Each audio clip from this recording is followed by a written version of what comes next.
My god, the video game prices today are fucking ridiculous. And it's making me upset.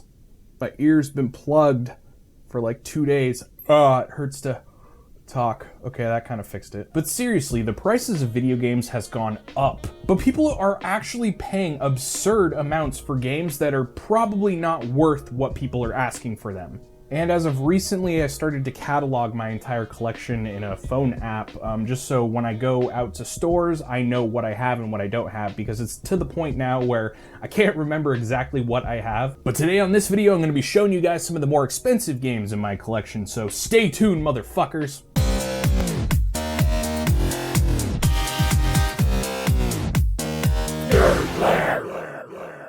Alright, the first one we have is Shin Megami Tensei 9. This is the Deluxe Pack Edition, and this was only released for the original Xbox in Japan. I've been playing Shin Megami games since Persona 4. Ha! I bet you haven't even played Shin Megami Tensei 9. And to be fair, I haven't either, because this was only released in Japan, and I don't have a Japanese Xbox. I do plan on soft modding my original Xbox so you can play Japanese games, and I think there are maybe like a couple titles that you can play by default on the American console that are Japanese version, but yeah, not this one. I bought this about 2 years ago off of eBay, and I don't know, I've just always been fascinated with the Shin Megami games. They're really cool. I don't think they're as cool as the previous ones. They're a little bit more weebish and mainstream now. Not that that's a bad thing, but it's just not something that I'm into. But this game, I was attracted to, one, that I've never heard of it until I saw it on eBay, and two, it has this huge collector's box, and it's for the original Xbox, and only in Japan, and that was the selling point for me. And I bought this for $80, free shipping from Japan, and now I think it runs between $200 and $250 online if you go to buy one. This one's a little sun-faded, and there's other ones that are in better condition online, so the prices may vary. Again, this is all just, you know, a standard average price for what it's selling for, what it has sold for on eBay. So yeah, around $250, maybe $200 on the low end. The next game on my list is probably one of my favorite pieces in my collection. It's not the most expensive, but it's the most cherished, I would say, in my collection. This is the Kingdom Come Deliverance Earl Edition, and you only got this if you were a top tier patron on Kickstarter, which is how the game was funded. It was, you know, a crowd-funded game. It sold incredibly well. It is a realistic medieval RPG experience, and it's probably one of the best games I have ever played. I played this game for like 300 hours straight, and I couldn't get enough of it. It was so immersive and just so intriguing. It was one of those games that kind of blurs the line between a cinematic experience, like watching, you know, a movie or a TV show, but also having incredibly immersive gameplay that made you feel like you were in this world, which takes place in 1400s Bohemia. A year and a half ago, I paid $70 for this, and now it's running up to $200 to $250, and this is really hard to find. You can't find one on eBay. I just checked right before doing this. There's none.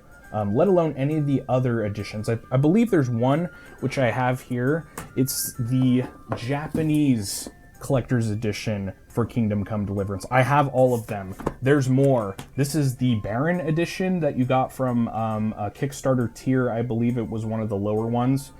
So yeah, I love Kingdom Come Deliverance, if you couldn't tell. Up next is Dragon Warrior 3 on the NES. This was the oddball of the Dragon Warrior games on the NES. It didn't sell very well, which is a good reason why it's so expensive.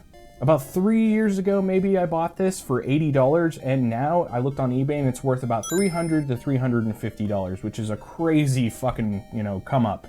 Most of the games that I'm showing you guys today are all games that I bought for way cheaper than what they are worth now.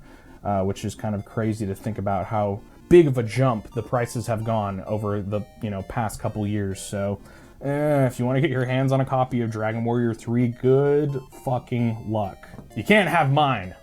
Next up is a Super Nintendo game, Final Fantasy 3, aka Final Fantasy 6. Final Fantasy 6, or Final Fantasy 3 in North America, is probably one of my favorite Final Fantasy games of all time, and this game was always expensive. It's always been fucking rare and expensive. And it's funny too, because most of the value for these old games comes from the box and the manual. If you don't have that and you just have the cartridge, it's a lot cheaper. This fucking cardboard is worth about $400 to $500 if it's complete and in good condition, which this one is. And I paid $125 for this maybe a year ago, not that long ago.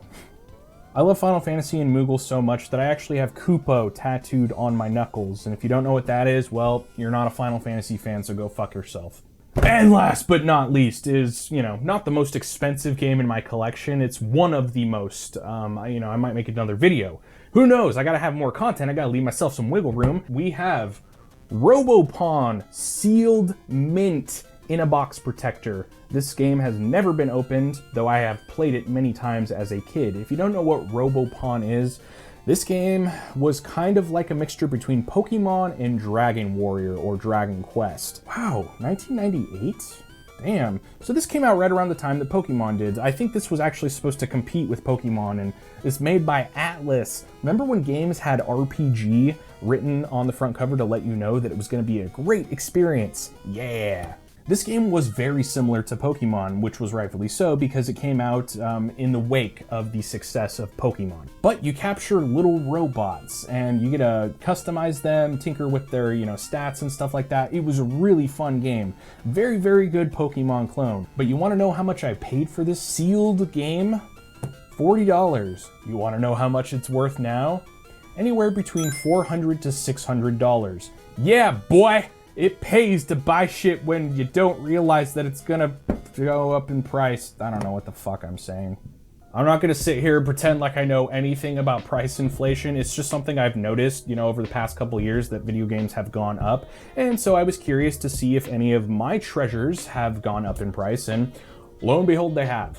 People are asking these absurd prices for games that have no business being in the triple digits. They think just because it has a box, that means it's expensive. And you can't be asking triple digit prices for a game that one, isn't in good condition, and two, isn't complete. You get these fucking weekend warrior collectors that are like, oh, I want to relive my childhood, so I'm gonna pay $1,000 for Kirby on the Game Boy. You fucking retard.